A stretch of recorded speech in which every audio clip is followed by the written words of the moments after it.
உங்கள் தங்க நகை விற்று உடனடி பணம் பெற மேக்ஸ் கோல்ட் கால் 04445454545.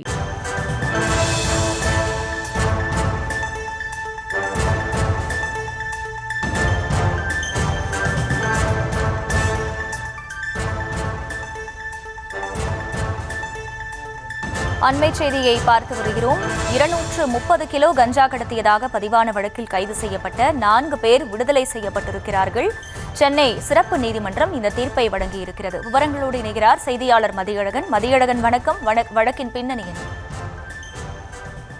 ஆந்திராவிலிருந்து சென்னைக்கு காரில் கஞ்சா கடத்தப்படுவதாக கடந்த 2022ஆம் ஆண்டு மார்ச் மாதம் கும்மிடிப்பூண்டி போலீசாருக்கு தகவல் கிடைத்தது. அதன்படி கவரப்பேட்டை பகுதியில் போலீசார் சோதனையில் ஈடுபட்ட பொழுது அவ்வழியே வந்த காரில் 230 கிலோ கஞ்சா மறைத்து வச்சிருந்தது கண்டுபிடிக்கப்பட்டது.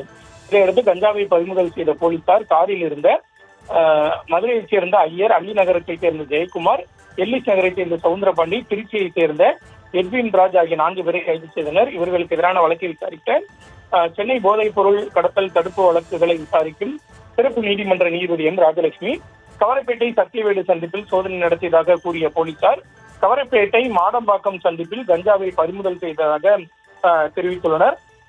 இவற்றை பார்க்கும் பொழுது போலீசார் சம்பவ இடத்திற்கு செல்லவில்லை என தெரிகிறது.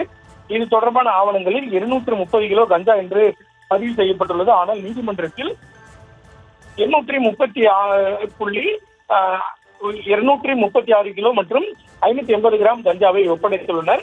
பறிமுதல் செய்த கார் யாருக்கு சொந்தமானது என நிரூபிக்கவில்லை என கூறி 4 பேரையும் விடுதலை செய்து நீதிபதி தீர்ப்பளித்திருக்கிறார். 230 கிலோ கஞ்சா கடத்தியதாக கைதானவர்களின் வழக்கில் 236 கிலோ கஞ்சாவை போலீசார் ஒப்படைத்திருந்த நிலையில் கைது செய்யப்பட்ட 4 பேரும் விடுதலை செய்யப்பட்டிருக்கிறார்கள். மேலும் போலீசார் சம்பவ இடத்திற்கு செல்லவில்லை என தெரிகிறது என்று நீதிபதியும் கருத்து தெரிவித்திருக்கிறார். அது குறித்த அந்த அண்மை செய்தியை பார்த்து வருகிறோம். சென்னை சிறப்பு நீதிமன்றம் 4 பேரை விடுதலை செய்து தீர்ப்பு வழங்கியிருக்கிறது. அதில் கவரப்பேட்டை சத்தியவேடு சந்திப்பில் சோதனை, ஆனால் கவரப்பேட்டை மாடம்பாக்கத்தில் பறிமுதல் செய்யப்பட்டிருக்கிறது. போலீசார் சம்பவ இடத்திற்கு செல்லவில்லை என தெரிகிறது என நீதிபதி இதில் கருத்து தெரிவித்திருக்கிறார். அது குறித்த அந்த அண்மை செய்தியை பார்த்து வருகிறோம். இந்த நிலையில் கைதான 4 பேர் விடுதலை செய்யப்பட்டிருக்கிறார்கள். பறிமுதல் செய்யப்பட்டதை விட கூடுதல் கஞ்சா ஒப்படைக்கப்பட்டிருந்த நிலையில் 4 பேர் விடுதலை செய்யப்பட்டிருக்கிறார்கள். இந்த வழக்கு தொடர்பாக நீதிபதிகள் தங்களது கருத்துக்களையும் பதிவு செய்திருக்கிறார்கள்.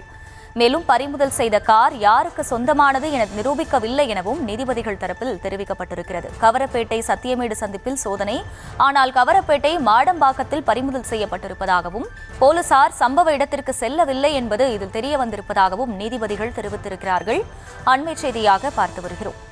உங்கள் தங்க நகை விற்று உடனடி பணம் பெற மேக்ஸ் கோல்ட் கால் 04445454545.